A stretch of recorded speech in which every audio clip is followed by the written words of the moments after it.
vie culturelle aujourd'hui, parce que c'est le dernier jour de tournée, donc voilà, on est triste. Donc, ces 3 jours qu'on a passés ensemble, on a profité, Malo et moi, pour mettre au point un arrangement pour 2 guitares d'un morceau de Astor Piazzolla qui s'appelle Libertango.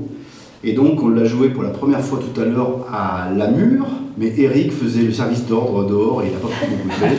Donc voilà. Suite aux nombreuses demandes pour... Ouais, c'est donc voilà, c'est un nouveau truc qu'on fait, donc on est un peu tendu. Il faudrait une couette, puis le truc, ouais, faut qu'on soit. Voilà. Je fais pas la gueule. D'accord. Libertango.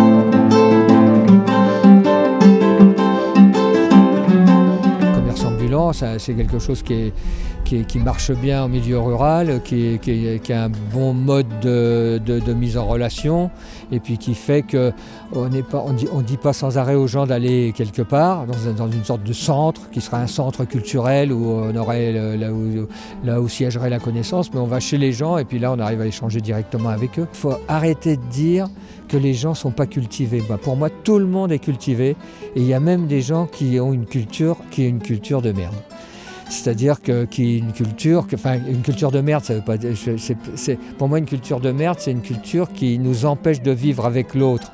C'est-à-dire qui nous pose des règles tellement dures que ça entrave la liberté, ça empêche de construire quelque chose avec les autres, qui serait un mixage de cultures. Parce que quand une personne A rencontre une personne B, elles sont de cultures différentes, quand elles repartent, elles deviennent autre chose, elles deviennent C, mais elles sont restées encore A et B.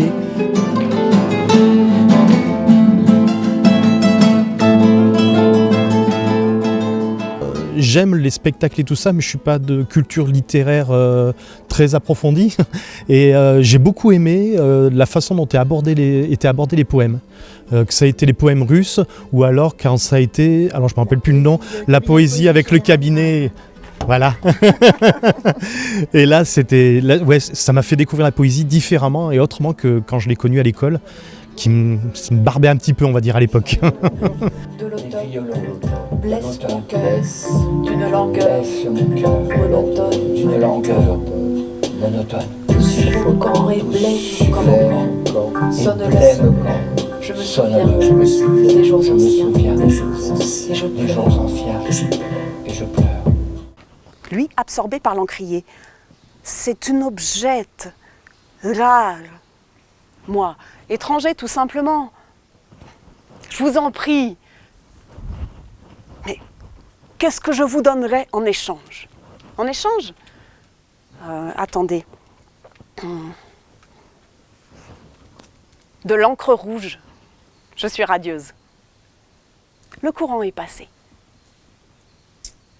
J'ai bien aimé la musique, j'ai adoré la voix de la chanteuse et c'est super d'avoir ça à Cours, de danser sur les pavés Coursiaux. D'accord, vous n'avez jamais participé, vous n'êtes jamais venu avant sur les autres? C'est la première fois que je suis à Cours quand il y a l'épicerie, donc d'accord, à chaque fois vous êtes profitez. À chaque fois, ouais, j'étais absente et là, ça tombait bien. Et le projet, vous en dites quoi? Ça vous plaît?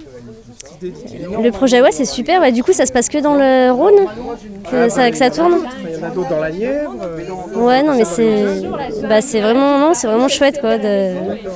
Vous pouvez nous suivre sur la tournée? On va prendre la voiture, on va vous suivre. Vous allez où demain? Après, là, on va à Saint-Bonnet-le-Trancy. On va vous suivre à Saint-Bonnet, alors. C'est vrai que tout est très culturel, très, très diversifié et à l'approche de beaucoup de personnes. C'est vraiment, c'est vrai. Et puis il y a une dynamique. Vous savez nous mettre sur le terrain, vous savez nous entraîner. Et c'est vrai qu'on ne peut que répondre et, et faire ce que vous avez envie qu'on fasse. Exceptionnel comme toujours, merveilleux, plein de surprises, des gens super, des rencontres magnifiques et puis le public qui devient de plus en plus nombreux dans notre modeste village est vraiment très très agréable. Revenez quand vous voulez. Voilà. On en parle, on essaye de leur redire, de venir passer un bon moment. On n'a pas beaucoup de choses dans notre petit village, on a 300 habitants, donc d'arriver à faire venir une trentaine de personnes, je trouve que c'est merveilleux, surtout à une bonne semaine du 15 août comme ça. Donc on essaye de rameuter et faire en sorte qu'à chaque fois, il y ait de plus en plus de monde.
Alors je suis descendu de ce démon et je l'ai rangé gentiment à l'écurie.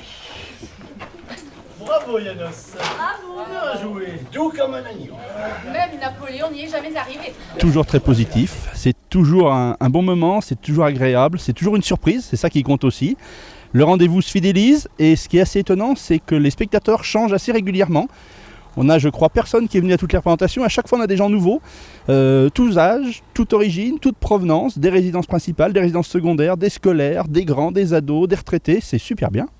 Et la rencontre avec les artistes, qu'est-ce que ça provoque dans la population? T'as eu des retours un petit peu? Alors, un petit peu, c'est avec le format est assez particulier. C'est en comité intimiste, on n'a jamais dépassé 30 personnes. Donc ça, je pense que ça permet d'avoir une relation avec l'artiste qui est très différente de ce qu'on peut avoir, de ce qu'on est habitué plus dans les grands théâtres, grands festivals. Et donc c'est vrai que les gens apprécient de pouvoir échanger. Et j'ai souvenir, je crois que c'était il y a 2 représentations, d'une dame qui s'interrogeait sur ce que c'est les instruments, par exemple, qu'est-ce que c'est que ce truc-là, et jamais elle aurait osé poser la question autrement que dans une petite représentation comme ça. Donc ça permet d'avoir un autre lien et c'est toujours sympathique. Les prestations du cabinet de poésie générale, quand il est arrivé, l'installation, tout ça, à chaque fois on perturbe un peu les choses quand même. On aime bien être perturbé de temps en temps, le train-train quotidien, c'est vrai que c'est un peu barbant à force, donc c'est d'avoir de temps en temps quelque chose qui réveille, qui fait bouger, qui détonne un petit peu, c'est drôlement bien, et c'est, comme je dis, un peu détonnant, mais c'est surtout étonnant, on peut enlever le dé, et ça fait du bien aux gens, je pense, d'être un peu étonné. C'est vrai qu'on est dans un milieu où le train-train s'installe facilement, où on voit quand même plus souvent les choses en gris, malheureusement, qu'avec d'autres couleurs, et c'est vrai que l'épicerie culturelle amène de la couleur dans nos villages, on en est ravis, nous on est habitués au vert des sapins et des prairies, et ça amène plein d'autres couleurs.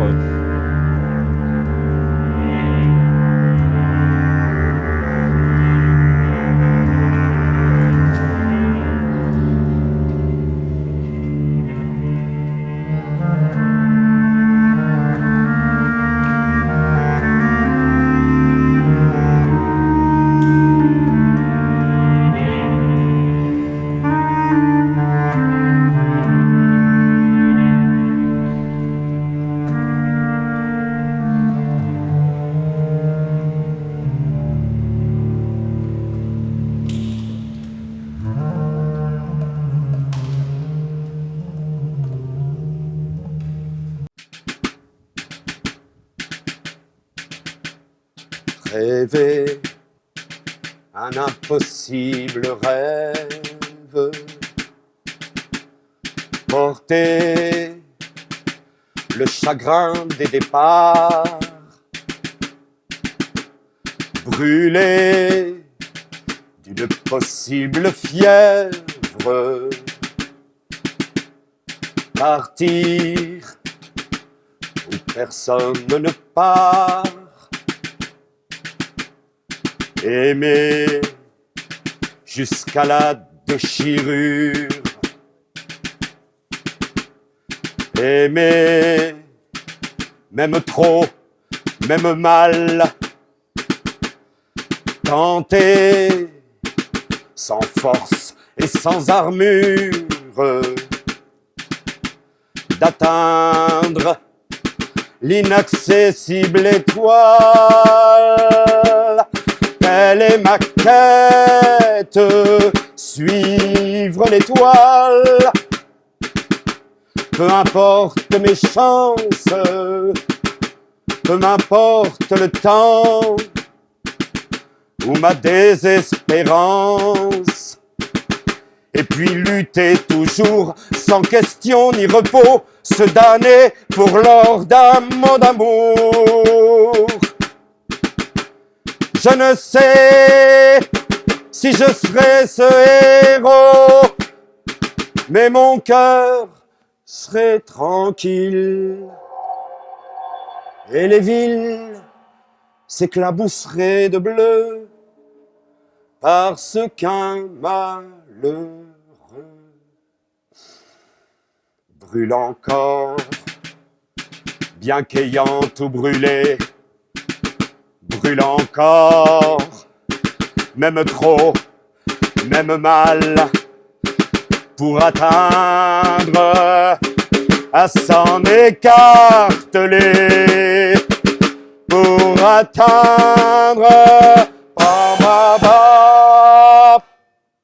l'inaccessible étoile.